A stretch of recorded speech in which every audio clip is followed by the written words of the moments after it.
நல்ல ஆட்களை கூட இருந்து எடுத்துக்கும். வந்தா வரட்டு போனா போட்டுங்கிற மாதிரி போட்டு விட்டு உள் பணத்தையும் போக வச்சு கஸ்டமர்ல இருந்து திசை நடக்குது அப்படின்லாம் இருந்தால் கூட அந்த நஷ்டமாகறத தடுத்து கொஞ்சம் லாபம் வரும். பங்கு சந்தையில ஈடுபடுறதுக்கு செப்பரேட்டா ஜாதகம் பார்த்துக்கிட்டா இறங்கணும். அது அப்படி இறங்கலாங்கிற ஜாதகத்துக்கு நான் சொல்லிட்டு இருக்கேன். இப்போ யோகமான ஒரு டைம் நம்ம எப்பவுமே சொல்றோம். திருச்செந்தூரை கெட்டியா பிடிச்சிக்கணும்னு சொல்லுவேன். கடகராசி 11 குரு அட்டகாசம்னு சொல்லிட முடியாது. அதுக்காக உனக்கு கஷ்டம சனி நடக்குது நீ காலி ஆயிருவின்னு சொல்லக்கூடாது.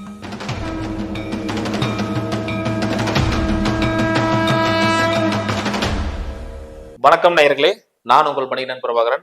ஆப்ஷன் வித் ஏகே சேனல் மூலியம் உங்க சந்திக்கிறது மிக்க மகிழ்ச்சி. இன்னைக்கு நம்ம சிறப்பு விருந்தினராக நம்ம அசோக் கன்சாமி சார் வந்திருக்காரு.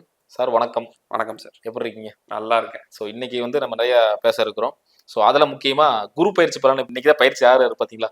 ஸோ இன்னைக்கு பயிற்சியில பங்குச்சந்தை எப்படி இருக்க போகுது அப்படிங்கிற பத்தி நம்ம பார்க்க போறோம். ஸோ சொல்லிடுங்க சார். ஸோ இப்போ குரு பயிற்சி அப்படின்னு பார்த்துட்டோம்னாலே எல்லாத்துக்குமே நம்ம குரு பயிற்சி பலன்கள் நம்ம தனியாகவும் போட்டிருக்கோம். 12 ராசிக்கு நம்ம போட்டிருக்கோம். இருந்தாலும் பங்குச்சந்தை அப்படிங்கும் போது என்னன்னா பணம் புழங்கக்கூடிய ஒரு இடம். நிறைய பேர் பார்த்தீங்கன்னா அதுல வாழ்க்கை இருக்கு. நிறைய பேர் சைடில் பண்ணுவாங்க. நிறைய பேர் வந்தா வரட்டு போனா போட்டுன்னு பண்ணுவாங்க. ஸோ அப்போ அந்த 12 ராசிகளுக்கும் உடைய ஒரு விஷயத்த நம்ம இந்த வீடியோல முழுமையா பார்ப்போம். ஸோ அப்போ அப்படி பார்க்கையில குரு அப்படின்னா பார்த்தீங்கன்னா முதல்ல பெரிய பணம். ஸோ அப்பேற்பட்ட குரு பெயர்ச்சி ஆகிறாரு. எங்க மேஷத்துல இருந்து ரிஷபத்துக்கு பயிற்சி ஆகி இப்போ இன்னைக்கு ரிஷபத்துல இருக்கிறாரு. ஸோ முதல்ல எப்பொழுதுமே பார்த்தீங்கன்னா 2ஆம் பாவம் தான் பணம் வர்றதுக்கூடிய பாவம். புரியுதுங்களா? ஸோ அப்படிப்பட்ட ஒரு மெயின் விஷயம் பார்த்தீங்கன்னா நம்மளுடைய மேச ராசிக்கு இருக்கு. ஸோ அப்போ மேச ராசிக்கு பார்த்தீங்கன்னா 2ஆம் அதிபதி பார்த்தீங்கன்னா சுக்கிரன்ல பார்த்தீங்கன்னா குரு வருவது ரொம்ப ரொம்ப சிறப்பு. ஸோ யாரெல்லாம் மேச ராசியில குரு சுக்கிரன் நல்லா இருக்கோ அவங்களோட 2ஆம் பாவம் நல்லா இருக்கோ இப்போ பார்த்தீங்கன்னா உதாரணத்துக்கு சொல்லப்போனா அவங்க 2ல மட்டும் குருவோ சுக்கிரனோ இருந்து இப்போ குரு வருதுன்னா அடுத்த ஒரு வருடம் மாதம் பல லட்சங்கள் சம்பாதிக்கக்கூடிய யோகம் அவங்களுக்கு உண்டு. அதாவது மேச ராசிக்கு ரிஷப வீட்டுல குருவும் சுக்கிரன் இருந்துச்சுன்னா அதிக வாய்ப்புகள் இருக்குன்னு சொல்றாங்க. ஆமாங்க. ஏன்னா இப்போ குருவை பாக்குறாரு. குரு குரு சுக்கிரனை சிறு பணம் பெரிய பணம் 2 பேருக்கு மேலே போறாருல. கண்டிப்பா. இப்ப நான் மறுபடியும் சொல்றேன், இது ஒரு பொது பலன். நம்ம ஏன்னா இப்ப இதுல அவங்களுக்கு கஷ்டமத்துல திசை நடக்குது அப்படின்லாம் இருந்தால் கூட அந்த நஷ்டமாகறத தடுத்து கொஞ்சம் லாபம் வரும். பட் பங்கு சந்தையில் நம்ம ஆல்ரெடி ஒரு முன்னாடி வீடியோ போட்டிருக்கோம். பங்கு சந்தையில ஈடுபடுறதுக்கு ஒரு செப்பரேட்டா பாத்தீங்கன்னா அதுக்கு பாத்துக்கணும். ஜாதகம் பாத்துக்கிட்டா நம்ம ஒரு இறங்கணும். அப்படி இறங்கலாங்கிற ஜாதகத்துக்கு நான் சொல்லிட்டு இருக்கேன். கண்டிப்பா அதை நம்ம மெயினா பாக்கணுங்க. மேசத்துக்கு சொல்லியிருந்தீங்க. மேசத்துக்கு லாஸ்ட் இயர் பாத்தீங்கன்னா ஜென்மத்துல வந்துருக்கு. நம்ம ஆல்ரெடி பேசியிருந்தோம். ஸோ ஜென்மத்துல வந்து குரு என்னென்ன பண்ணுச்சு நமக்கு தெரியும். இப்போதான் நல்லபடியா 2வது இடத்துல நீங்க சொன்ன மாதிரி இப்போ ஒரு பிளஸ் ஆகும் பார்த்துட்டு இருக்கோம். ஸோ அதே வகையில் நம்ம ரிஷப ராசி எப்படி இருக்குன்னு நம்ம பார்த்துடலாம். அதுக்கு முன்னாடி நீங்க சொன்ன மாதிரி இந்த ப்ரொடக்ஷன் இப்போ கோல்டில் எவ்வளவு பண்ணலாம் அப்படிங்கிற அதுக்கு முன்னாடி நம்ம கடைசியா பேசிக்கலாம். இப்போ ரிஷப ராசியை பத்தி நீங்க சொல்லியிருக்கோம். ரிஷப ராசி அப்படின்னு பார்க்கும்போது மறுபடியும் ஜென்மத்திலேயே பாத்தீங்கன்னா குரு வராரு. அவங்களுக்கு ஒரு வகையான யோகம் தான். அஷ்டமத்துல இருந்தோ இல்ல பாத்தீங்கன்னா பாதகாதிபதியோ நடக்காமல் திசை நடக்காமல் இருந்தால் தாராளமாக இவங்களுக்கு ஒரு நல்ல பணம் தான். மெயின் நல்ல புத்தி கொடுக்குங்க. இவங்க என்னன்னா கரெக்டா போய் அதுல எக்ஸிட் பண்ணி மறுபடியும் வெளியில வரதுக்கான புத்திகள் கொடுக்கும். ஒரு 3-4 ட்ரேடு தொடர்ந்து லாஸ் போதா அப்ப என்ன பண்ணுவாங்கன்னா ஸ்டாப் பண்ணிடுவாங்க. ஏதோ தப்பா போகுதுன்னு ஸ்டாப் பண்ணிடுவாங்க. நல்ல நண்பர்களை சேர்க்கக்கூடிய ஒரு டைம். ட்ரேடிங் விஷயத்தை மட்டும் நம்ம இப்ப பார்ப்போம். அதனால பாத்தீங்கன்னா என்னதான் நம்ம ஒரு தவறு பண்ணாலும் ஒரு காப்பாத்துறதுக்கு கூட யாராவது மென்டரோ குருவோ இருப்பாங்க. ஸோ அந்த மாதிரியான வாய்ப்பு தான் பாத்தீங்கன்னா ரிஷபராசிக்கு இந்த குரு பயிற்சிகள் இருக்கு. அதே மாதிரி மிதன ராசிக்கு எப்படி இருக்குங்க? மிதன ராசிக்கு பாத்தீங்கன்னா எப்படி ரிஷபத்துக்கு சொன்னா அது நேர் ஆப்போசிட். நல்ல ஆட்களை கூட இருந்து எடுத்துக்கும். மோசமான ஆட்களை போடு நீங்க 5 லட்சம் பரவாயில்ல போனாலும் பரவாயில்ல வந்தா வரட்டு போனா போட்டுங்கிற மாதிரி போட்டு விட்டு என்ன பண்ணிடும் புல் பணத்தையும் போக வச்சிடும். ஏன்னா பாத்தீங்கன்னா ஆல்ரெடி பாதகாதிபதி குரு. கரெக்டுங்களா? மிதுனத்துக்கும் கன்னிக்கும் பாதகாதிபதி குரு. பாதகாதிபதி 12ல மறைஞ்சாலுமே அப்ப பெரும்பணம் சொல்லக்கூடிய குருவும் பாத்தீங்கன்னா ஏன்னா பங்கு சந்தையில குரு குறிக்கிறது பேங்கிங் செக்டாருங்க. புரியுதுங்களா? அப்படி banking sector bank Nifty intraday trade பண்றவங்களுக்கு சொல்றேன். அப்ப அது மறையுது அப்படிங்கிற போது என்னன்னா பேங்க் நிஃப்டி ட்ரேடை நிப்பாட்டிட்டு நிஃப்டியில கான்சன்ட்ரேட் பண்றது நல்லது. 2வது என்னன்னா நல்ல குருமார்கள் கிடைக்க மாட்டாங்க. அப்ப அடுத்த ஒரு வருடம் ஜாக்கிரதையா இருக்கிறது சால சிறந்தது. கடகராசிங்க சார். கடகராசிக்கு பாத்தீங்கன்னா குரு 11க்கு வராரு. இது யோகமான டைம். ஏன்னா இப்ப இந்த இடத்துல எல்லாருமே நல்லா தெரிஞ்சுக்கக்கூடிய ஒரு விஷயம் எப்பவுமே நான் சொல்லக்கூடியது என்னன்னா கடகராசிக்கு எப்பவுமே ஏன்னா குரு உச்சம். குரு அவங்க ஜாதகத்துல மறையாம இருக்கணும். அப்படி மட்டும் மறையினாலே அவங்களுக்கு ரொம்ப யோகமான ஒரு டைம். நம்ம எப்பவுமே சொல்றோம் திருச்செந்தூரை கெட்டியா பிடிச்சிக்குன்னு சொல்லுவேன். ஏன்னா அவங்கள ராசி அதிபதி சந்திரனா இருந்தாலும் அம்மன் வழிபாடு பண்ணாலும் திருச்செந்தூரை பிடிச்சிக்கிட்டா ஏதோ எப்ப கீழே போற டைம்ல கூட சார் நீங்க நிறைய விஷயங்கள் கேள்விப்பட்டிருப்பீங்க. சார் 10 வருஷமா எனக்கு சம்பாத்தியம் இல்லை, இல்லை ஒரு 5 வருஷமா எனக்கு சம்பாத்தியம் இல்லை. ஏன்னா என் லைஃப் ஓடிட்டு இருக்கு சார். அங்கிருந்து இங்கிருந்து ஏதோ பண்ணி வந்து எனக்கு பணம் ஓடிட்டே இருக்கு சார். இந்த மாதிரி ஏகப்பட்ட பேர் கடக லக்னம் கடகராசி சொல்லி நீங்க கேள்விப்பட்டிருப்பீங்க. ஏன்னா அவங்களுக்கான அந்த பிறப்புலயே அந்த ஒரு குடிப்பனை வந்துருது. குரு மட்டும் மறையாம இருந்தா போதும் அவங்களுக்கு. அதே மாதிரி நீங்க சொன்ன மாதிரி 6, 8, 12 இல்லைங்களா? 6, 8, 12 மெயினா 8 எடுத்துக்கணும். நம்ம 12 எடுத்துக்கணும். பெரும்பாலும் வெளிநாட்டுல இருக்காங்க, அது கடக ராசி லக்கணக்காரர்கள். அப்போ அவங்களுக்கு பெரிய பாதிப்பு வர்றது இல்லை. 6, 8ங்கிறது தான் ரொம்ப பாதிப்பை கொடுத்துருது, காப்பாத்தாம போயிடுது. இப்போ சிம்பிள் ரூலுங்க, குரு மறைஞ்சிட்டா, குரு பாத்தீங்கன்னா ஒரு சுபக்கோட்ல அவங்களுக்கு இல்ல, அசுபரா இருக்காரு அப்படின்னாலே அவங்களுக்கு வாழ்க்கையில எப்பொழுதுமே பாத்தீங்கன்னா ஒரு நல்ல குருமார்கள் கிடைக்க மாட்டாங்க, வழி நடத்த மாட்டாங்க. இப்ப என்னையெல்லாம் பாத்தீங்கன்னா ஒரு ஒரு உதாரணத்துக்கு சொல்றேன், ஒரு நல்ல இடத்துக்கு ஒருத்தங்க போறாங்கன்னா ஒரு நல்ல அதுக்கு மேல ஒரு குருநாதர்கள் வழி நடத்தணும். பா இது பண்ணாதப்பா, இது பண்ணுப்பா, இது கத்துக்கப்பா, இது கத்துக்காத, இது இப்படி இருக்கணும், கத்துக்கிட்டே இது மறுபடியும் ஒர்க் அவுட் பண்ணு அப்படின்னு. அந்த குருமார்கள் இல்லாதவரோட லைஃப் எல்லாம் பாருங்களேன், தவறான முடிவுகள் எடுக்கிறது, தவறான சேர்க்கை சேர்ந்து தவறான ஒரு வழிமுறைக்குள்ள போய் வாழ்க்கையே தொலைச்சிருவாங்க. எத்தனையோ பேர் ஃபோன் பண்ணி சொல்லி பார்த்துருக்கேன். சார் நல்லா இருந்தேன் சார், சம்பாரிச்சிட்டு இருந்தேன், வேலைக்கு போற வரைக்கும் நல்லா இருந்தேன், ஃபாரின்ல சம்பாரிச்சேன், வந்தா சார் இந்த மாதிரி ஷேர் மார்க்கெட் என்ன சார் முதல்ல 40,000 30,000 எடுத்து அப்படியே போச்சு. எப்படி போச்சுன்னு தெரியல சார், ஒரு 1.5 கோடி லாஸ்ல இருக்கேன். இது ஒரு நல்ல ஒரு குரு நல்ல இடத்துல இருக்கு அவங்களுக்கு அப்படின்னா அட்டகாசமா வழிகாட்டுங்க. ஒரு லாஸே பண்ணிட்டாங்க 10 லட்சம், போதும் ஸ்டாப் பண்ண, இது சரியில்லை, இதை கத்துக்குங்க, இதை கத்துக்கிட்டு இதை போங்க, இதை பாருங்க, இல்லை இது உங்களுக்கு செட் ஆகாது பங்குச்சந்தை, இல்லை இந்த மாதிரி ஒரு ஜோதிடர் இருக்காருப்பா இவர்கிட்ட போய் கேளுப்பா, இந்த மாதிரி எல்லாமே கரெக்டா பண்ணி அவங்க வாழ்க்கையில நல்வழி கொடுத்து போங்க. இப்போ உங்களுக்கு நான் இன்னைக்கு ட்ரேட் பண்ணாதீங்க, உங்க ஜாதகத்துல அதுக்கான அமைப்பு இல்லைன்னா இன்னைக்கு கஷ்டமா இருக்கும், நாளைக்கு கஷ்டமா இருக்கும், 1 மாதம் 2 மாதம் ஆக போக உங்க வாழ்க்கையோட நல்ல வழியில நீங்க போறீங்கிறது உணர்ந்து எத்தனை பேர் திரும்பி கூட்டு சொல்லி. கண்டிப்பா கண்டிப்பா. அதுதான் கடகத்துக்கு இருக்கக்கூடிய ஒரு அட்வான்டேஜ். ஏன்னா அஷ்டம சனி இப்போ நடந்துட்டு இருக்கு. நம்ம சமீபமா கூட ஒரு வீடியோ பண்ணியிருந்தோம், அதுல கூட நல்ல ரெஸ்பான்ஸ் வந்துருந்தது. அதான் நான் அதான் சொன்னேன் பாத்தீங்கன்னா, இந்த அஷ்டம சனி இதெல்லாம் என்னன்னா குரு நல்லா இருக்கு, பூர்வீகத்தோடைய பாத்தீங்கன்னா ஆசீர்வாதம் இருக்குனாலே அஷ்டம சனி 7.5 சனி ஒண்ணும் பண்ணாது. புரியுதுங்களா? இப்ப குரு மறைஞ்சு வச்சு அஷ்டம திசை நடக்குது, இந்த அஷ்டம சனி 7.5 சனி வச்சு செஞ்சு வேதனையில இருக்கக்கூடிய ராசி கடகராசி தான். அப்ப நம்ம அந்த மெயின் விதி விட்டுறக்கூடாது. கடகராசி 11 குரு அட்டகாசம்னு சொல்லிட முடியாது.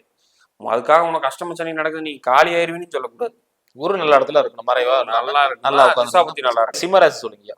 சிம்ம ராசிக்கு 10ல குரு ரொம்ப ஒரு அற்புதமான காலகட்டமா இருந்தாலும் 2ல கேது. புரியுதுங்களா? பொதுவாவே நம்ம நிறைய பேர் சொல்ற மாதிரி இப்ப 10ல குரு பதவி இதாகுதும்பாங்க, உயர்வு வரும், ப்ரொமோஷன் வரும். நிறைய பேர் எப்படி சொல்லுவாங்க, ஏன் சிம்ம ராசிக்கு மட்டும் சொல்றாங்கன்னா அஷ்டம அதிபதியாவும் குரு வராரு. வராங்களா இல்லையா? 6 கூடையனும் அஷ்டமத்து கூடையனும் வராங்க. அப்ப என்னன்னா சின்ன அதான் இந்த இடத்துலதான் ஒரு சூட்சமா வேணுங்க. இப்போ ஒரு டவுன் மூவ் கொடுத்துதான் கொடுப்பான். உதாரணத்துக்கு நீங்க சிம்ம லக்கணம் தான், போன வீடியோல கூட உங்க ஜாதகத்தை பார்த்தோம், ஒரு நஷ்டம் அதுக்கப்புறம் நீ மேல போவீங்க நம்ம சொன்னோம். அதே மாதிரி ஆயிருக்கு உங்களுக்கு. அப்போ ஏன் அது நடக்குதுன்னா உங்களுக்கு ராகு பயிற்சி 2ல உங்களுக்கு கேது கண்ணில, 8 அஷ்டமாதிபதி பாத்தீங்கன்னா இப்ப 10க்கு வர போறாரு. அது மூலம் புத்தி நடக்குதுன்னு நினைக்கிறேன், குரு புத்தியும் நடக்குது. கரெக்டா? குரு புத்தியா அந்தரமா ஏதாவது குரு புத்தி. அப்ப என்ன ஒரு சின்ன நஷ்டத்தை கொடுத்து மேல கொடுப்பாரு. இப்ப என்ன 10க்கு வந்துச்சா உயர்வா தான் இருக்கும். ஐயோ வரப்போதே அஷ்டமாதிபதி 10க்கு வராரே, கொஞ்சம் பிரச்சனை வில்லங்கமான ஆளுகள் கொடுத்துருவாருன்னு பயப்படுறதுக்கு இங்க ஒண்ணுமே இல்லை. புரியுதுங்களா? இவ என்னன்னா 6க்கும் 10 கூடையவர். அப்ப நம்ம செய்யற இடத்துல ஒழுக்கமா இருந்தா தண்டனை கொடுக்காது, பொய் பித்தலாட்டம் பண்ற மாதிரி தான் தண்டனை கொடுத்துருக்கும். எப்படி இருந்தாலும் ஒரு சின்ன ஒரு ஜர்க் கொடுத்து போகும். அதை மட்டும் பண்ணாம இருந்தேன்னா எனக்கு அது லாஸ் கிடையாது. அதை பண்ணி அந்த ஒரு 10 லட்சம் லாஸ் அதை ரெக்கவர் பண்றதுக்கு ஓடிட்டு இருக்கேன்டா 2 மாசமா. இப்ப பங்குச்சந்தை இதுல எப்படி எடுத்துக்கிறது, 3 மாசமா சேர்த்து கஷ்டப்பட்டு சம்பாரிச்சுட்டு வந்தேன், ஒரே நாள்ல ஒரு 15 லட்ச ரூபா அவுட்டு. இனி இதை சம்பாதிக்கிறதுக்கு நான் 4 மாசம் போகணும். புரிஞ்சுங்களா? அப்போ ஒரு நாள் பண்ண தப்புக்கு 4 மாசம் கஷ்டப்படுறியா? அதுதான் அந்த சிம்ம லக்கணத்துக்கு அந்த அஷ்டமா அதான் லக்கணத்துக்கு, நம்ம லக்கணத்துக்கு குரு ஒரு சுபமா அசுபமான்னு ஃபர்ஸ்ட் பார்க்கணும். அப்ப சிம்மத்துக்கு அஷ்டமாகிறாரு. அப்ப அந்த விஷயத்த நம்ம நல்லா முழுமையா புரிஞ்சுட்டு தான் தெளிவா பண்ணணும். அதே மாதிரி கன்னிராசிங்க, கன்னிராசி ஃபர்ஸ்ட் ஆஃப் ஆல் அவங்களுடைய ஜாதகத்துல ராகு கேது பயிற்சி ரொம்ப தனிமையாகவும் ரொம்ப டிப்ரெஷனாகவும் ரொம்ப ஏகப்பட்ட வருத்தத்தோடையும் மன வருத்தத்தோடையும் இருக்காங்க. கண்ணிலே ராகு. அது முக்கியமா வெளிநாடுகள் போகாம இருக்கிறவங்க, இங்க இருக்கிறவங்க லோக்கல் பிறந்த இடத்துல இருந்து வெளியூரோ வெளிமாநகரம் போகாம ரொம்ப அதிகமா இது பாதிப்பு இருக்கு. அவங்களுக்கு ஒரு வேலையில பாத்தீங்கன்னா கடுமையான வேலைகள் வாங்குவாங்க. ஏன்னா சனி 6ல இருக்கு. அவங்களுக்கு திசாபுத்தி பாத்தீங்கன்னா ஒரு நல்லா இருக்கும் பட்சத்துல தப்பிச்சிருவாங்க. இப்போ அந்த மாதிரியான சூழல்ல 9ஆம் பாவத்துக்கு வருது. இது ஒரு நல்ல ஒரு சுபமான ஒரு இதுன்னு, ஏன்னா இப்ப குரு மறைஞ்சிருந்தாப்புல இவங்கனால வந்து சரியா அதை 8ல இருந்தங்காட்டி இவங்களுக்கான பெரிய ஒரு அட்வான்டேஜ் கிடைக்கல. இப்ப இத்தனை நாளா அவங்களுக்கான நஷ்டத்துக்கு ஒரு நல்ல ஒரு வழி வரப்போறாரு குரு. சார் அதே மாதிரி இப்ப கன்னி பேசிட்டு இருந்தோம். கன்னியில வந்து பாத்தீங்கன்னா குரு மறையணுமா இல்ல வந்து நல்லா ஒரு பவரா இருக்கணும்? இல்ல உயிர் சம்பந்தப்பட்ட விஷயத்துக்கு வந்து பாத்தீங்கன்னா தான் கொஞ்சம் பாதகம் பண்ணுவாரு. பொருள் சம்பந்தப்பட்ட விஷயத்துக்குல பாதகாதிபதி எப்பவுமே பிரச்சனை இல்லைன்னு நான் நிறைய வீடியோல சொல்லியிருக்கேன். அதனால அதை நினைச்சு பயப்பட வேண்டாம். இப்ப நேரா 9ல இருக்காருங்க. 9ல இருந்து நேரா பாக்குறாரு 5ஆம் பார்வையா கன்னிய. நீங்க என்னன்னா ஓடி போன 9ல குரும்பாங்க. அந்த மாதிரி 9ல வந்து இருக்கிற குரு அந்த மாதிரி ஒரு நல்ல ஒரு பொற்காலம் சொல்லலாம். இருந்தாலும் லக்கணத்துல இருக்கக்கூடிய அந்த ராசியில இருக்கக்கூடிய கேது வந்து சும்மா விடாது. பண்ணும். ஒரு சைட்ல வந்து ஸ்வீட்டை கொடுத்து இன்னொரு சைட்ல வெடியும் வைக்கும். அதை டேலி பண்ணக்கூடிய பக்குவம் கன்னிராசிக்கு ஆல்ரெடி தானாவே இருக்கு. கமெண்ட் செக்ஷன்ல அதிகமா வந்து பாத்தீங்கன்னா இந்த கல்யாணம் சட்டை மாமியார் முறை வீட்டுல கல்யாணம் ஆகி இதானதான் அதிகமா வந்தது. ஏன்னா இப்போ உங்களுக்கு கன்னிராசினாலே வந்து எவனா இருந்தாலும் வாங்கடா ஒத்தைக்கு பாத்துக்கலாங்கிறத கும்பம் நிற்கும். அந்த மாதிரி அதுக்கடுத்து கன்னி தான். எவனா இருந்தாலும் வாங்கடா பார்த்துப்போம் நம்ம அப்படிங்கிற மாதிரியான ஒரு தாக்கும் பிடிக்கும் திறன் வந்து அவங்களுக்கு ரொம்பவுமே அதிகம் கன்னிக்கு. எவ்வளவு வழி இருந்தாலும் அவங்க மனசுக்குள்ள வச்சுக்குவாங்க, வெளியில சொல்ல மாட்டாங்க. சொல்றது வந்து பாத்தீங்கன்னா ஒரு 10% சொல்லுவாங்க, 90% வச்சுக்குவாங்க. தாக்கு பிடிச்சு நம்ம கொண்டு போலான்னு பண்ணுவாங்க. குரு வந்திருக்கு ஒரு நல்ல டைம் கன்னிராசி இருக்கிறவங்க எல்லாமே. அடுத்து பாத்தீங்கன்னா துலா ராசி. துலாம் வந்து இப்போ வரைக்கும் வந்து பாத்தீங்கன்னா 12ல வந்து கேது இருக்கு, கொஞ்சம் விரைச்செலவு குறைச்சிருக்கும். அதே மாதிரி அவங்க 6ல வந்து ராகு இருக்கு. கொஞ்சம் மெடிக்கல் எக்ஸ்பென்ஸ் இந்த மாதிரியான விஷயங்கள்லாம் அதிகமா அவங்க செலவு பண்ணி போற மாதிரியான விஷயங்களுக்குள்ள கொண்டு வந்திருக்கும். அதனால வந்து என்னன்னா வரும் காலங்கள் 8ல இருக்கு. அதனால வெளிநாட்டு பயணம் பண்றவங்களுக்கு, ஃபாரெக்ஸ் கரன்சி பண்றவங்களுக்கு எல்லாமே ஒரு நல்ல ஒரு அற்புதமான வாய்ப்பா தான் இருக்கும். அவங்களோட திசாபுத்தி மட்டும் செக் பண்ணிட்டா இன்னும் சிறப்பாக இருக்க போகுது துலாத்துக்கு. விருச்சகம் வந்து 7ல இருக்கு. இது ஒரு பொற்காலம் தான். எப்படி வந்து நம்ம மேஷத்துக்கு ரிஷபத்துக்கு சொன்னோமோ, கன்னிக்கு சொன்னோமோ, அதே மாதிரி வந்து பாத்தீங்கன்னா விருச்சகத்துக்கு நேர் 7ஆம் பார்வையா பாக்குது ரிஷபத்துல இருந்து. ஒரு நல்ல ஒரு பொற்காலம்னே சொல்லலாம். ஏன்னா அவங்களுடைய 11ஆம் பாவத்துல கேது இருந்தாலும் பெரிய லாபத்தை வந்து தரலைனாலும் சின்ன லாபத்தை கண்டிப்பாக தரும்.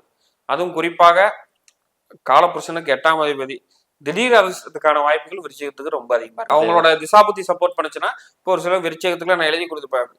இப்ப நம்ம உங்களுக்கு தெரியும், நம்ம கோயம்புத்தூர் இந்த பாலக்காடு ஏரியால அந்த இதுக்கு லாட்ரிக்கு நம்ம டைம் குறிச்சு தர சொல்லுவாங்க, முகூர்த்தம் குறிச்சு தர சொல்லுவாங்க. அந்த மாதிரி நம்ம எல்லாம் குறிச்சு தருவோம். இப்போ உங்களுக்கு 3000 ரூபாயில இருந்து ஒரு டிஃப்ரெண்டான பிரைஸ் எல்லாம் இருக்கு நம்ம வாங்குறது. அதுல இந்த மாதிரிலாம் அந்த மாதிரி சின்ன சின்ன பிரைஸ் எல்லாம் நிறைய பேருக்கு நம்ம குறிச்சு தந்து விழுந்திருக்கு. அதுல பெரும்பாலும் என்கிட்ட வர்றவங்களுக்கு எல்லாமே யாருக்கு அது திசாபுத்தி சப்போர்ட் பண்ணணும்னு வந்து பாத்துட்டீங்கன்னா முதல்ல கடகத்துக்கு பண்ணும், அப்புறம் விருச்சிகம், அதுக்கப்புறம் மிதுனம். இந்த 3 பேர் தான் திரும்ப திரும்ப அவங்களுக்கு தான் அமையும்.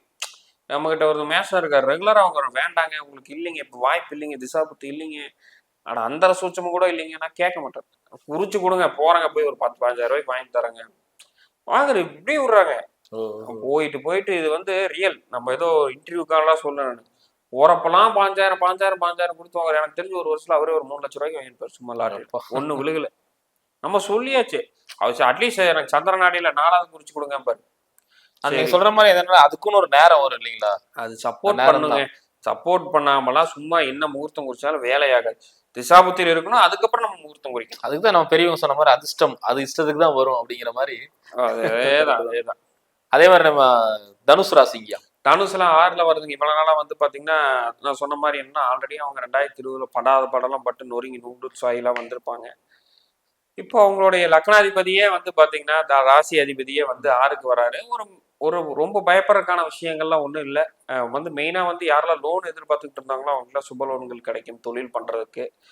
பெரும்பாலும் இருக்கக்கூடிய ஒரு இதில் வந்து ஒரு நல்ல சுத்தமான ஒரு விஷயம்தான் 6க்கு போகிறது. 5ல் இவ்வளோ நாள் வந்து ரொம்ப சூப்பராக இருந்துச்சு. குழந்தை இல்லாதவங்களுக்கு குழந்தை கிடைச்சிருக்கும். 2வது வந்து பார்த்தீங்கன்னா ஒரு நல்ல ஒரு குருநாதன் வழிகாட்டுதலான ஆளுகள் கிடைச்சிருப்பாங்க கடந்த ஒரு வருடம். இப்போ 6ல் போகுது, ஒரு லோன் வாங்கலாம், சுப லோன்கள் வாங்கலாம். 2வது வந்து பார்த்தீங்கன்னா ஒரு நல்ல ஜாப் கிடைக்க போகுது, ப்ரொமோஷன் ஆவாங்க. ஜாப் இல்லாதவங்களுக்கு ஜாப் கிடைக்கும், ப்ரொமோஷன் ஆவாங்க. ஒரு நல்ல ஒரு பெருமையாக இருக்கும் பண்ணுற வேலையில். நான் திரும்ப சொல்லிடுறேன், இது திசாபுத்தி சப்போர்ட் பண்ணணும். இல்லாத போது நோ யூஸ். இப்போ தனுஷில் வந்து இன்னொன்று பார்த்துக்கணுங்க, 10ல் கேது, வேலை வாய்ப்பு போகும், அவங்க பண இழப்பு அதிகமாக இருக்க போகுது, பல பிரச்சனைகள் அவங்க சந்திக்க போறாங்க. தனுஷ் ராசி லக்கணம் ரொம்ப ஜாக்கிரதையா இருங்க. அதே மாதிரி நம்ம மகரம் சார். ஸோ இப்போ மகரத்துக்கு முதல் எடுத்துட்டா 5ல் வருதுங்க, ஒரு நல்ல யோகம். அவருடைய லக்னாதிபதி ராசி அதிபதி 2ல் இருக்காரு. சின்ன சின்ன பணங்களா கொடுக்கும். ஃபர்ஸ்ட் ஆஃப் ஆல் நம்ம வந்து என்னன்னா ஒரு பெரிய லாபத்தை தரக்கான வாய்ப்பு இல்லைனாலும் ஒரு சின்ன பணம் கடுமையான உழைப்புல அவங்க கண்டிப்பாக ஒரு சின்ன பணத்தை ஈர்த்துக்கிட்டே இருப்பாங்க. அதே மாதிரி கும்ப ராசிங்க. கும்பத்துக்கு வந்து பாத்தீங்கன்னா உங்களுக்கே தெரியும் ஜென்மத்துல சனி. அதனால வந்து ஃபர்ஸ்ட் ஆஃப் ஆல் வந்து 3 இவ்வளவு நாள் 3ல இருந்து 4க்கு போறாரு. சொத்து சார்ந்த விஷயங்கள் இந்த மாதிரி விஷயங்கள சுபகாரியங்கள் நடக்கிறதுக்கான வாய்ப்புகள் இருக்கு. வண்டி வாகனம் வாங்கலாம், அதுல எந்த ஒரு தடையும் கிடையாது. அதே மாதிரி 8ல தான் இருக்கு, 2ல் ராகு இருக்கு. ஃபாரக்ஸ் அதிகமா ட்ரேட் பண்ற எண்ணங்கள் உங்களுக்கு அதிகமா வரும். கிரிப்டோ கரன்சிக்கு போலான்னு வரும். பட் எதுல பண்ணாலும் தற்காலிகமா ஜாக்கிரதையா தான் இருக்கணும். பெருமளவில் லாபம் கிடையாது. இந்த தடவை சூதானமா இருந்து ஆமா, கும்பராசிக்கு வந்து என்ன சின்ன சின்ன லாபம் தான் உண்டு, பெரிய லாபம் கிடையாது. ஃபாரக்ஸ் கிரிப்டோன்னு போய் ஏமாறக்கான வாய்ப்பு இருக்கு, அதுக்குள்ள போகாதீங்க. அதே மாதிரி மீன ராசிங்க. மீன ராசி 3 இத்தனை நாள் 2ல இருந்து கொஞ்சம் வருமானத்தை பார்த்திருப்பாங்க. அதே மாதிரி ரிலேஷன்ஷிப் நல்லா பிரேக் ஆயிருக்கும் கடந்த ஒரு வருடமா. மனைவியோட பிரியறது, நண்பரோட பிரியறது, பார்ட்னர்ஷிப்ல பிரியறது, சொத்து பிரச்சனையில வந்து சண்டை போட்டு பிரியறது, இந்த மாதிரி ரிலேஷன்ஷிப் பிரேக் அதிகமா இருந்திருக்கு வரவு வந்திருந்தாலும் இப்ப 3ஆம் இதுல போது ஒரு டிராவல் சார்ந்த விஷயத்துக்குள்ள போய் அதுக்கப்புறம் லாபம் வர மாதிரியான விஷயங்கள் கண்டிப்பாக இருக்கும். பட் இருந்தாலும் என்ன சொல்றோம்னா தன்னுடைய சுய ஜாதகத்துல இவங்களுக்கு லாபமா நஷ்டமா அப்படிங்கறத தெளிவா பார்த்துட்டு இறங்கிக்கிறது ரொம்ப நல்லது. ஏன்னா நம்ம பொதுப்பலன் சொல்லிடுறோம் யார் யாருக்கு எப்படி இருக்கு. நல்லா இருக்கும்போது இது கண்டிப்பா இருக்கும். இப்ப இருக்கிறதுலே டேஞ்சர் அப்படின்னு நான் வந்து பார்க்கும்போது யாரெல்லாம் சொல்லியிருக்கேன், ஃபர்ஸ்ட் மிதுனம், தனுசு, கன்னி, துலாம், ஓகேங்களா. அப்புறம் மகரம் கூட எடுத்துக்கலாம், அதுவுமே கொஞ்சம் நம்ம பார்த்து வச்சுக்கணும். இது எல்லாமே கொஞ்சம் ஜாக்கிரதையா இருக்கக்கூடிய ராசிகள். அதை தாண்டி வந்து பாத்தீங்கன்னா கன்னியிலேயோ ரிஷபத்திலேயோ மகரத்திலேயோ இந்த 3ல வந்து சனி குரு சுக்கிரன் இருந்தா அவங்க 100% லாஸ் மட்டுமே, ப்ராஃபிட்டே கிடையாது. இது வந்து ஒரு விதிவிலக்கு. இதை எடுத்து அவங்க ஜாதகத்தை எடுத்து பார்த்தாங்களே, இப்பெல்லாம் எடுத்து பார்த்துடுறாங்க ராசி எது எந்த கட்டத்துல என்ன இருக்கு அப்படிங்கறது. அப்ப இந்த 3 இடத்துல இருந்துச்சுன்னா 100% லாஸ் மட்டுமே. அவனால என்னன்னா தயவு செய்து ட்ரேடிங் பண்ணாதீங்க, ஒரு ஆலோசனை பெற்றுங்க. ஒரு மென்டர்கிட்ட கூப்பிட்டு எப்படி இருக்கேன் ஜாதகம் எப்படி இருக்குன்னு நல்லா பார்த்துட்டு அதுக்கப்புறம் வந்து உங்க முதலீட பண்றது சாலச்சிறந்ததா இருக்கும். ஏன்னா பெரும்பாலும் போட்டு லாஸா இருக்கு, கண்டிப்பா பார்த்துக்கலாம். ஏன்னா ஒரு சின்ன செக் பண்றதுல என்ன இருப்போது, ஒரு நார்மலா ஒரு 15,000 ரூபாய் போட்டு ட்ரேட் பண்ற ஒரு மனிதர் ஒரு நாளைக்கு 400 ரூபாய் டு 800 ரூபாய்க்கு புரோக்கரேஜ் மட்டும் கட்டுறாங்க. நீங்க ஜெயிக்கிறீங்களோ தோக்குறீங்களோ புரோக்கரேஜ் மட்டும் போதும். அப்போ ஒரு ஒரு ஜாதகத்தை நமக்கு லாபமா நஷ்டமானு பாக்குறது. ஏன்னா நிறைய பேருக்கு பயம், வேணான்ட்டாருன்னா என்ன பண்றது ஐயோ அப்படின்னுலாம் பயம். சார் வேண்டாம் மட்டும் சொல்லிடாதீங்க சார்னா நிறைய பேர் கூப்பிட்டுருக்காங்க. புரியுது. உதாரணத்துக்கு ஒரு முந்தான ஒருத்தர் பார்த்தாரு, இந்த மாதிரி ஒரு அப்பாயின்மெண்ட் வேணுங்க பார்க்கணுன்னாரு. 1998ல இருந்து 2017 வரைக்கும் புரட்டி அடிச்சிருக்குது வாழ்க்கையில. அது பங்குச்சந்தை பணம் பயங்கரமா இழந்திருக்கிறீங்க, வாழ்க்கையை வெறுத்து போய் வாழ்ந்துகிட்டு இருக்கீங்க. இப்ப 17ல இருந்து ஏதோ போகுது, சுமாரா அவரோட வயது 61 வயது, சுமாரா போகுது அப்படின்னு போயிட்டு இருக்குது. ஷேர் மார்க்கெட்ல இன்வெஸ்ட்மெண்ட் சரி ட்ரேடிங் சரி பண்ணக்கூடாது, அதை தவிர வேற ஏதாவது கேள்வி இருந்தா கேளுங்க. கிட்டத்தட்ட ஒரு 70-80 லட்சம் லாஸ் பண்ணிட்டு சின்ன சின்னதா போட்டோம் சார், 50,000 20,000 ரூபாய் போட்டோம் சார், போயிருச்சு சார் அப்படி இப்படின்னு. எனக்கு அதான் சார் அதான் பண்ணலான்ட்டு இருக்கு சார், அதுவும் ரெக்கவர் பண்ணு சார். இப்போ நீங்க சொன்ன மாதிரி 2018க்கு அப்புறம் ஒரு ஜாப் போயிட்டு இருக்கேன், வந்துட்டு இருக்கு, எனக்கு ஃபியூச்சர்ல என்ன பண்றது எப்படி ரெக்கவர் பண்றது அதுக்கெல்லாம் சொல்லுங்கன்னாரு. அப்புறம் அதுக்கு ஏற்ற மாதிரியான சொல்யூஷன்ஸ், கோயில் என்னெல்லாம் பண்ணணும், எதை பண்ணக்கூடாது, எந்த டைம்ல பண்ணணும்லாம் சொன்னோம். இன்ட்ராடே சுத்தமா ஆகாதுன்ட்டோம். ஸ்டாக்ல மட்டும் எந்த மாதிரி ஸ்டாக்ல எடுத்தா நீங்க இது பண்ணணுங்கிறது வேணா நீங்க தனியா ஒரு மென்டார் எடுத்து நீங்க வந்து பண்ணிக்கலாம் அப்படிங்கிறத தெளிவா சொல்லி பண்ணோம். ஏன்னா ஒரு மனிதருக்கு எப்போ எதுல லாபம் எடுக்கணுங்கிறத பங்கு சந்தையில இன்ட்ராடேல எடுக்கலாமா, லாங் டைம்ல எடுக்கலாமா, இல்ல வந்து ஒரு ஜஸ்ட் ஷார்ட் டைம்ல எடுத்துட்டு வர முடியுமாங்கிறத பார்த்துட்டு அதுக்கேற்ற மாதிரி அவங்க கைட் பண்ணும்போது தான் அவங்க வந்து ஒரு சக்சஸ்குள்ள போவாங்க. சார் நான் ஒருத்தர் பார்த்துட்டு இருக்கேன், ஒரு 3 வருஷமா ஒரு இன்ட்ராடேல சக்சஸ் பண்ணிட்டு இருக்காருன்னா, நான் தொடர்ந்தாப்புல 8 வருஷமா ஒருத்தவங்க இன்ட்ராடேல சக்சஸ் பண்ணதை எனக்கு காட்டுங்க, அந்த ஜோதிடத்தை விட்டு போயிடுறேன். 8-16 இதை தாண்டி அவனாலே வந்து இன்ட்ராடேல ஜெயிக்க முடியாது. 8ஏ வர முடியாது. 3 வருஷம் காட்டலாம், 2 வருஷம் காட்டலாம். நான் சொல்றது ட்ரேடிங், இந்த இன்வெஸ்டிங் இல்ல. என் தாத்தா வந்து 1985ல இருந்து இன்வெஸ்ட் பண்ணிட்டு இருக்காரு, சம்பாரிச்சிட்டு இருக்கானா, அது வேற. இன்வெஸ்ட்மெண்ட் வேற, ட்ரேடிங் வேற. தினம் வந்து தின வருமானம்ங்கிறது யாருக்குமே கிடையாது. ஓவரால் பிஎன்எல்ல வந்து காட்டுங்க, வாய்ப்பே கிடையாது. ஒரு 2 வருஷம் எனக்கு வந்து பிஎன்எல் ரிப்போர்ட் இருக்கு, வெரிஃபைட் பிஎன்எல். 4 வருஷம் இருக்கு, 4 வருஷமே தாண்ட ரொம்ப கடினம். நீங்க ஒரு 8 வருஷம் காட்டுங்க எனக்கு. இல்ல நான் இப்பதான் வந்து ஃபீல்டுக்கு வந்து 4 வருஷம் ஆச்சு, 4 வருஷம் வெயிட் பண்ணுங்க. அவர் எப்படி பண்றாரு, ஏன்னா எப்படி புத்தி மாறிடும். 2.5 வருஷம் 3 வருஷத்துல புத்தி மாறும், கோச்சாரம் மாறுது. உங்களுக்கு தெரியும், ராகு எது இருக்கு, சனி இருக்கு, குரு விட்டுருங்க. அதுலயுமே குரு வந்து அசுப கோட்களோட சம்பந்தப்பட்டிருந்தாலோ இல்ல அசுபரா இருந்தாலோ அவங்க ஜாதகத்துல அதையும் வச்சு செஞ்சிடும். அப்படி இருக்கும்போது காலங்கள் தான் உங்களுக்கு லாபத்தை தருது. இதை நம்ம புரிஞ்சுக்கிட்டோம்னா நல்லா வாழலாம். கண்டிப்பா. ஏன்னா ரொம்ப சிறப்பா நீங்க பயங்கரமா சொல்லியிருந்தீங்க. அதுவும் இந்த 12 ராசிக்கான விஷயங்கள் எல்லாமே நீங்க தெளிவாகவும் சொல்லியிருந்தீங்க என்ன ராசி என்னென்ன பண்ணலாம், என்ன இன்வெஸ்ட்மெண்ட் பண்ணலாம் அப்படின்னு சொல்லியிருந்தேன். அதே மாதிரி இப்போ சொல்லியிருந்தீங்க, இப்போ கடைசியாக நம்ம பேசிட்டு இருந்த மாதிரி இந்த கோல்டு ப்ரொடக்ஷன் பற்றி நம்ம சொல்லியிருந்தோம், கடைசியாக சொல்லலாம் அப்படின்னு சொல்ற மாதிரி. ஸோ என்ன ரேட்டுக்கு வாங்கலாம் அப்படிங்கிற மாதிரி கேட்டிருந்தாங்க, எது வரைக்கும் இந்த ரேட்டு போகும் அப்படி கேட்டிருந்தாங்க. ஸோ அதோட ப்ரொடக்ஷன் என்ன சார்? இப்போ கோல்டு அப்படின்னு நிறைய பேர் கமெண்ட்ல போட்டிருந்தாங்க, நிறைய கேட்டிருந்தாங்க. என்னை பொறுத்த வரைக்கும் நான் அது ஆல்ரெடி ஒரு வீடியோவும் போட்டிருக்கேன், பெருசாக வந்து போடல. ரியல் எஸ்டேட்ல போடலாமா இல்லை தங்கம் வாங்கி வைக்கலாமா நான் ஒரு வீடியோ போட்டிருந்தேன். என்னை பொறுத்த வரைக்கும் இந்த ஏப்ரல் முடிஞ்சிச்சு, இதுக்கப்புறம் வந்து பார்த்தீங்கன்னா நில விலைகள் தான் ரொம்ப அதிகமாக ஏறப்போகுது, பயங்கரமாக ஏறப்போகுது நம்ம எக்ஸெப்ட் பண்ணாத அளவுக்கு. அதனால என்ன தங்கம் வாங்குவதை காட்டிலும் நிலத்துல போடுவது ரொம்ப சிறப்பு.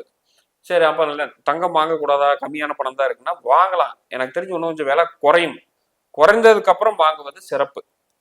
கோல்டுனே கொஞ்சம் கம்மி ஆகும். கண்டிப்பாக கண்டிப்பாக. ஏன்னா வாலட்டைல தான் இருக்குங்க. வாலட்டைல்னா எப்படி சொல்றேன்னா, ஒரு 100 ரூபாய் ஏறுது அப்படின்னா ஒரு மறுபடியும் 200 குறையும், மறுபடியும் 100 ரூபாய் ஏறுதுன்னா 200 குறையும். இப்படியே தான் போயிட்டு இருக்கும். ஒரு நல்ல ஒரு குறையும் போது மறுபடியும் வாங்குவது சிறப்பா இருக்கும். கோல்டு ப்ரிடிக்ஷன் ரொம்ப பீக்ல போய் ரொம்ப போற மாதிரின்னு சொல்ல முடியாது, ரொம்ப டவுன் ஆயிரும்னு சொல்ல முடியாது.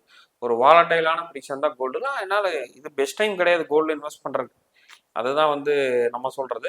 லேண்டில் போடுங்க, கண்டிப்பாக 1 வருஷத்துல 2 வருஷத்துல மிகப்பெரிய ஒரு லாபம் உங்களுக்கு கிடைக்கும். ரொம்ப தெளிவாகவும் ப்ரொடக்ஷன் அருமையாக சொல்லியிருந்தீங்க. இதே மாதிரி இன்னொரு காணொலி சந்திக்கும் வரை உங்களிடம் விடைபெறுவது உங்கள் மணி பிரபாகரன் சார். வணக்கம். நன்றி. நன்றி.